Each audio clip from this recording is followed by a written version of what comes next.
একটা শোরুম উদ্বোধন করতে পারেননি পরীমণি, আবারও মাজার ভাঙা হয়েছে। আরও ১ বছর যদি এই ঘটনাগুলো ঘটতে থাকে আমাদের সমাজের একটা বড় পরিবর্তন হবে, এটা বিভৎস। যে সরকার ইসলামিক এক্সট্রিমিস্টদের সরকার, যখন একটা স্টেট তার এক্সিস্টেন্স দেখায় না, তখন এটা মগের মুল্লুক হয়।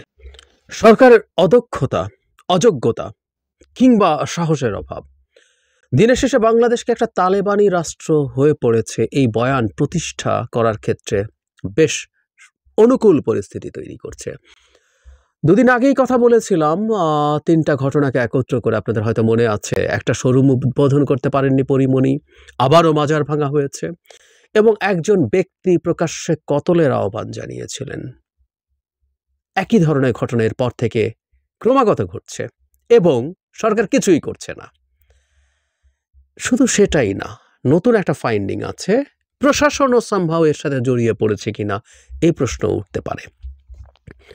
অভিনেত্রীদেরকে নিয়ে আরেকটা ঘটনা ঘটল। কামরাঙ্গীর চরে একটা রেস্টুরেন্ট উদ্বোধন করার কথা ছিল, অপবিশ্বাস, তাকেও যেতে দেওয়া হয়নি। আমি ভারপ্রাপ্ত কর্মকর্তা বলছেন উদ্বোধনের জন্য অপবিশ্বাসকে আনবে রেস্টুরেন্ট কর্তৃপক্ষ যখন এমন প্রচারণা শুরু করেছিল, তখন হুজুরেরা আপত্তি জানান। এখানে 2 শতাধিক মাদ্রাসা আছে, ফেসবুকে হুজুরেরা প্রতিবাদ জানান। তারা বলেছিলেন অপবিশ্বাসকে উদ্বোধনে আনা হলে বিশৃঙ্খলা করবে। আমি ফেসবুকে লেখালেখি স্ক্রিনশটও পেয়েছি। এই বিষয়টা ডিসি স্যারের কাছেও জানানো হয়। আমার কাছে রেস্টুরেন্ট মালিকেরাও আসেন, তারা জানান অপবিশ্বাসকে আনলে যদি হুজুরেরা বিশৃঙ্খলা করেন, আপত্তি জানান, তাহলে আমরা অপবিশ্বাসকে আনবো না। আমরা ব্যবসা করব, লোকজন নিয়ে চলতে হবে, আমাদের কারোর সাথে বিরোধের দরকার নেই।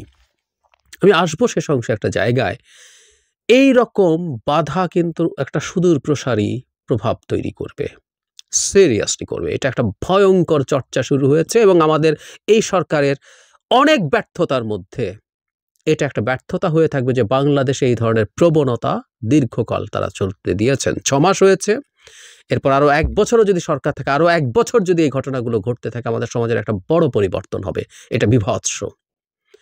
আমি আরও দুটো আসলে একটা ইস্যু নিয়েই রকম একই ধরনের ইস্যুতে 2টো ঘটনা হয়েছে। ডয়চে ভেলে একটা চমৎকার রিপোর্ট করেছে। জয়পুরহাট ও দিনাজপুরে আক্রান্ত নারীদের ফুটবল, 2 জায়গায় নারীরা ফুটবল খেলবেন, সেটার কারণে ওখানে গিয়ে ভাঙচুর করা হয়েছে, খেলা হতে দেয়া হয়নি। এবং যে কথাটা বলছিলাম, এখানে সরকারের প্রতিনিধি মানে ইউএনও ইনভলভড আছেন, সেটাও মনে হতে পারে। আমি একটু পড়ি। নারী ফুটবলারদের এই প্রীতি ম্যাচ বন্ধে বিক্ষুব্ধ মুসল্লিদের নেতৃত্ব দেন তিলকপুর রাবেয়া বস্রী মহিলা মাদ্রাসার নায়েবে মুহতাতিম মাওলানা আবু বকর সিদ্দিক।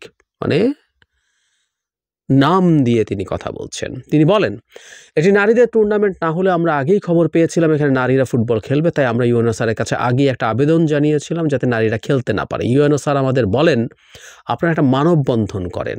আমরা 25 ডিসেম্বর একটা মানববন্ধন করি। তারপরে এখানে মানববন্ধনের কারণে যেটা হয়েছে, এখানে এটাকে দেখিয়ে তারা শেষ পর্যন্ত এটা হতে দেননি। এক প্রশ্নের জবাবে যিনি বলছেন, তিনি বলছেন মহিলাদের ফুটবল খেলা হলে যুব সমাজের চরিত্র নষ্ট হয়ে যাবে, আর ওখানে খেলার নামে অশ্লীল নাচ গান ও গাঁজা সেবন চলতো, তাই আমরা বন্ধ করে দিয়েছি। সরকার মহিলা ফুটবল উৎসাহিত করতে পারে, অন্য জেলায় হতে পারে, বিদেশেও হতে পারে, কিন্তু আমাদের এলাকার মানুষ এটা পছন্দ করে না, তাই আমরা এটা বন্ধ করেছি, ভবিষ্যতেও আমরা হতে দেব না। এখানে খেলার পক্ষের একজন বলছেন মাওলানা সাহেবের অভিযোগ ঠিক না, শুধু খেলাই আয়োজন করতে চেয়েছি, গাঁজা বা নাচ গান এগুলো মিথ্যা অভিযোগ, মামলা করে। উপজেলা নির্বাহী কর্মকর্তা বলছেন যে তারা মানববন্ধন করতে বলেননি তিনি, এবং সরকার যেহেতু এটাকে উৎসাহিত করছে তারা সেটা এখানেও করবেন, এখানে নিষিদ্ধ করার কোনো কারণ নেই। 2টো জায়গায় অলরেডি ঘটেছে এবং আমি আর খুব বিস্তারিত যাই না। এই খেলা বন্ধ করার ঘটনা এর আগ পর্যন্ত হয়নি। এখানকার নারীরা জাতীয় পর্যায়ে খেলেছে, মেয়েরা। যেই জায়গাটায় আমি আসতে চেয়েছি এটা হলো সবচেয়ে ভয়ঙ্কর। আমি মাজার প্রসঙ্গে এই কথাটা এর মধ্যে কয়েকটা টকশোতে বলেছি, কারণ আমি দেখেছি যখন সরকার কিছু করছে না তখন কিছু কিছু ক্ষেত্রে মাজারের যেই মানুষজন মাজারে যান, যে মানুষজন মাজারে গিয়ে তাদের সেই মাজারে যারা আছেন তাদের এক ধরনের চর্চা আছে, সেগুলো করেন। তারা দাঁড়িয়েছেন, মানববন্ধন করেছেন এবং মাজার প্রটেক্ট করার জন্য তারা তাদের মতো করে ব্যবস্থা নিচ্ছেন। ফলে দুটো পক্ষ, যারা মাজার ভাঙতে চায়, যারা মাজার রক্ষা করতে চায়, তাদের মধ্যে সাংঘর্ষিক পরিস্থিতি আছে এবং আমি ধারণা করেছিলাম সেই সাংঘর্ষিক পরিস্থিতি সংঘর্ষে গড়াবে। কিন্তু ভয়ঙ্কর ব্যাপার হচ্ছে এই ঘটনাটা অলরেডি ফুটবল খেলার ক্ষেত্রে হয়েছে। আমি পড়ি, দিনাজপুরে ম্যাচ বন্ধের চেষ্টার প্রতিরোধ, সংঘর্ষ।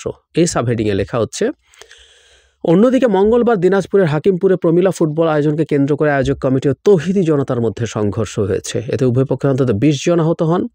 আহতের মধ্যে নারীও রয়েছেন। স্থানীয়রা জানান, বিকালে ছাত্র কল্যাণ সমিতির প্রমিলা ফুটবল ম্যাচের আয়োজন করে এতে দিনাজপুর জেলা নারী ফুটবল একাডেমি বনাম রংপুর বিভাগীয় দলের অংশগ্রহণ করার কথা ছিল।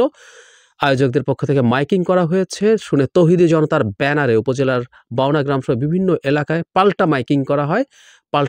পাল্টাপাল্টি হতে হতে উত্তেজনা ছড়ায়। 3টায় খেলা শুরু হলে তৌহিদি জনতার ব্যানারে বাধা দিলে আয়োজক কমিটির সাথে সংঘর্ষ বাধে, 20 জন আহত হয়। যখন একটা স্টেট তার এক্সিস্টেন্স দেখায় না, তখন ওটা মগের মুল্লুক হয়, ওটা মগের বা মবের মুল্লুক হয়। তখন মব তৈরি করে সে তার উদ্দেশ্য সফল করার চেষ্টা করবে।